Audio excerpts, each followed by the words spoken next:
Les données sont simples. Hein. Vous prenez vos potirons. Voilà. Ensuite, on va prendre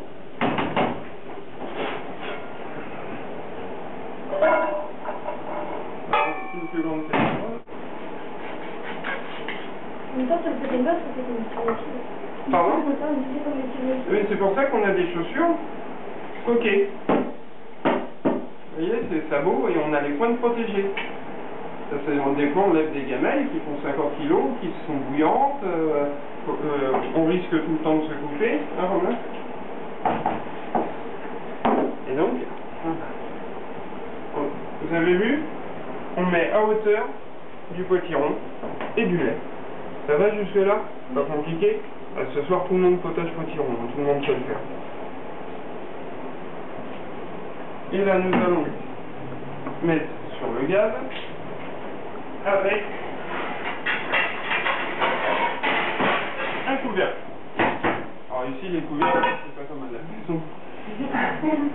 J'ai une poêle. On va saler un peu le liquide.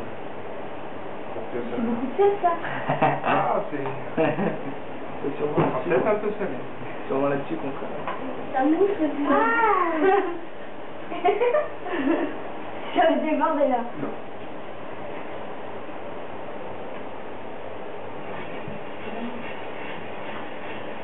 Ça va bon.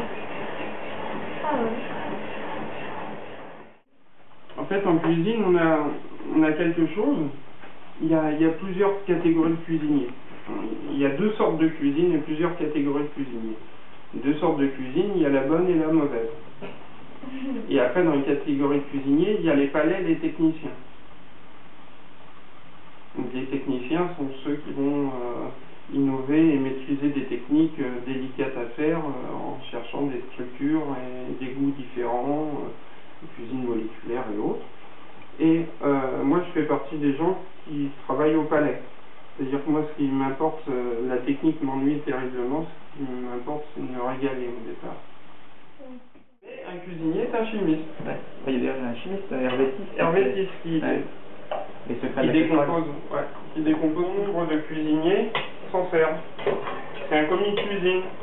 Et c'est quoi la mousse là? C'est la mousse? C'est du lait. Alors, en fait, c'est la matière grasse du lait. Il faut savoir que dans le lait, vous avez la phase aqueuse et l'eau. La phase aqueuse et les graisses, pardon. Alors, faut la mettre là. Oui, on met tout. Et le beurre, on le met après? Après. Donc attention à l'eau. On va tirer c'est bon. Ça mis? Ah bah, pas très longtemps. On le laisse travailler. Là, cool. Et j'ai fait? Déjà fait. Ah non.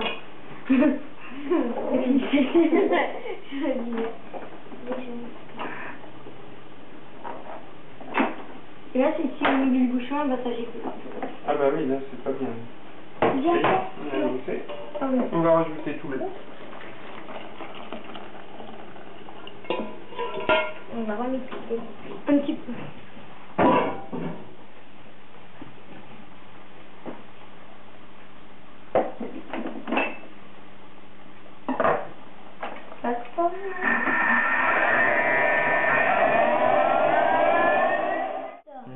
On va y rajouter un petit peu de rondeur et vous allez avoir un potage, en fait un jus de potiron qui va être servi, beaucoup moins épais qu'un potage classique parce qu'on n'a pas d'amidon dedans, donc on n'a pas de pommes de terre, qui va avoir uniquement le goût du potiron, donc le produit pour le produit. Parce que vraiment quand t'as fait un potage, j'ai mis des pommes de terre, des poires, des haricots. Et c'est bon aussi, hein, c'est très bon, hein. Mais c'est pas le but recherché.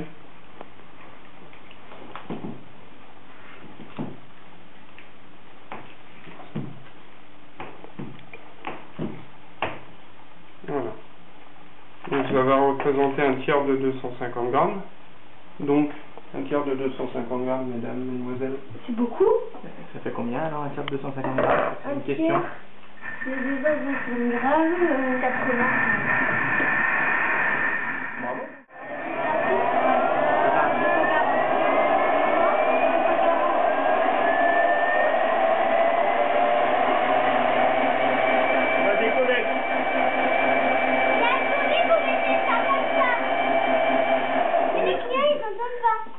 des fois, ils doivent entendre. Hein. Si je dois le faire pendant le service, ils doivent l'entendre un petit peu.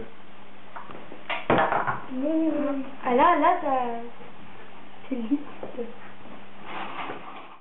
Il y a 80 grammes de beurre dedans, mais il n'y a pas de crème, il n'y a pas de choses comme ça.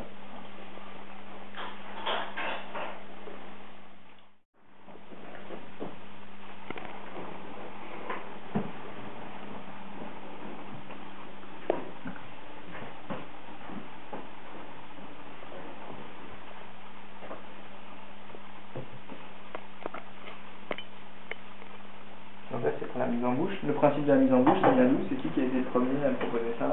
Ça, c'est avec l'arrivée des Italiens. Alors, soufflez, prenez-le. Avec l'arrivée de Catherine de Médicis, qui est arrivée avec ses cuisiniers, on a commencé à manger différemment, c'est-à-dire manger à table avec des couverts. Les verres sont arrivés, elle est arrivée avec les verres de Murano, on s'est mis à boire le vin dans des verres, et on s'est mis aussi à avoir de la pâtisserie, chose qui n'existait pas du tout avant.